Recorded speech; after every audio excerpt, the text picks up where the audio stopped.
The Strange-Looking Man by Fanny Kemble Johnson from the Pagan. A tiny village lay among the mountains of a country from which for 4 years the men had gone forth to fight. First the best men had gone, then the older men, then the youths, and lastly the schoolboys. It will be seen that no men could have been left in the village except the very aged and the bodily incapacitated, who soon died, owing to the war policy of the government, which was to let the useless perish that there might be more food for the useful. Now it chanced that while all the men went away, save those left to die of slow starvation, only a few returned, and those few were crippled and disfigured in various ways. One young man had only part of a face, and had to wear a painted tin mask like a holiday maker. Another had 2 legs but no arms, and another 2 arms but no legs.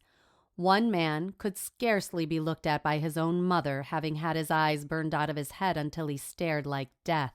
One had neither arms nor legs, and was mad of his misery besides, and lay all day in a cradle like a baby. And there was a quite old man who strangled night and day from having sucked in poison gas, and another, a mere boy, who shook like a leaf in a high wind from shell-shock and screamed at a sound. And he, too, had lost a hand and part of his face, though not enough to warrant the expense of a mask for him. All these men, except he who had been crazed by horror of himself, had been furnished with ingenious appliances to enable them to be partly self-supporting, and to earn enough to pay their share of the taxes which burdened their defeated nation.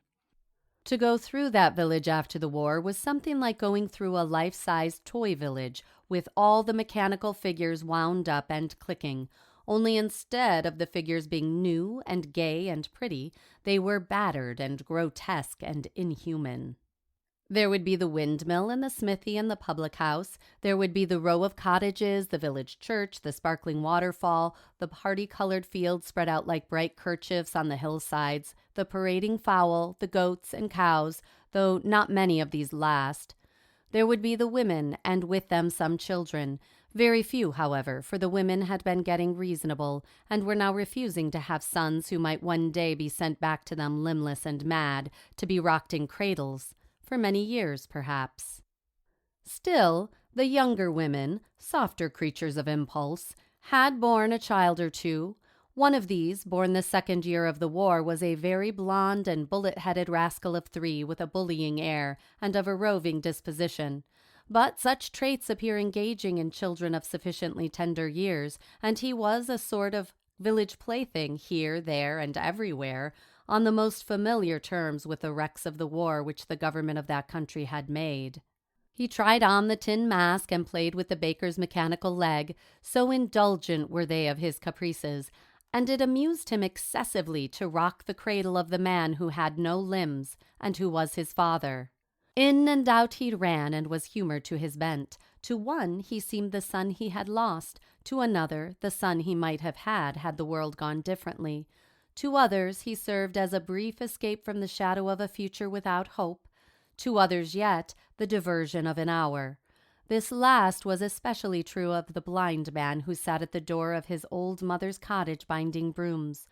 The presence of the child seemed to him like a warm ray of sunshine falling across his hand, and he would lure him to linger by letting him try on the great blue goggles which he found it best to wear in public. But no disfigurement or deformity appeared to frighten the little fellow. These had been his playthings from earliest infancy. One morning his mother, being busy washing clothes, had left him alone, confident that he would soon seek out some friendly fragment of soldier and entertain himself till noon and hunger time. But occasionally children have odd notions and do the exact opposite of what one supposes. On this brilliant summer morning the child fancied a solitary ramble along the bank of the mountain stream. Vaguely he meant to seek a pool higher up and to cast stones in it. He wandered slowly, straying now and then into small valleys or chasing wayside ducks. It was past 10 before he gained the green gleaming and foam-whitened pool, sunk in the shadow of a tall gray rock over whose flat top 3 pine trees swayed in the fresh breeze. Under them Looking to the child like a white cloud in a green sky stood a beautiful young man, poised on the sheer brink for a dive. A single instant he stood there, clad only in shadow and sunshine. The next, he had dived so expertly that he scarcely splashed up the water around him. Then his dark, dripping head rose in sight, his glittering arm thrust up, and he swam vigorously to shore. He climbed the rock for another dive. These actions he repeated in pure sport and joy in life so often that his little spectator became dizzy with watching. At length he had enough of it and stooped for his discarded garments. These he carried to a more sheltered spot and rapidly put on, the child still wide-eyed and wondering, for indeed he had much to occupy his attention.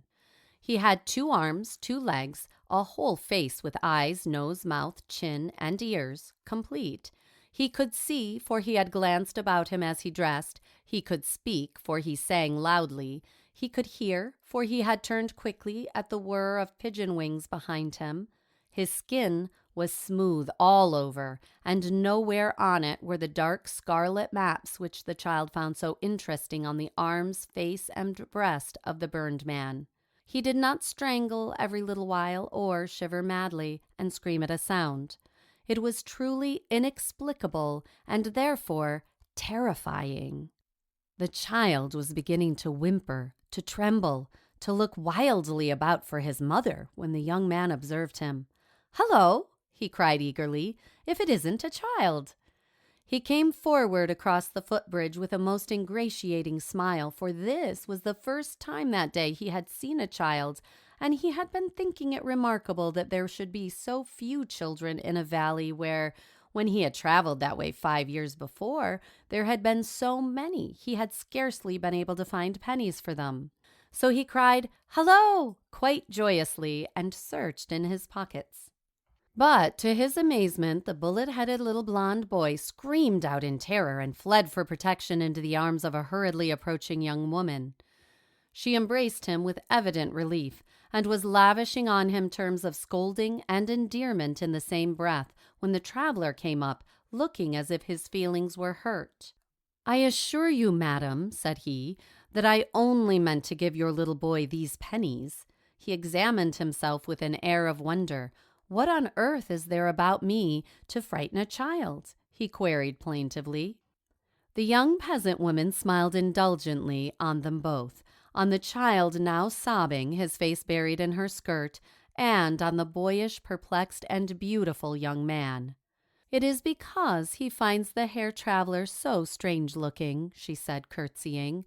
"He is quite small," she showed his smallness with a gesture, "and it is the first time he's even seen a whole man." End of section 22.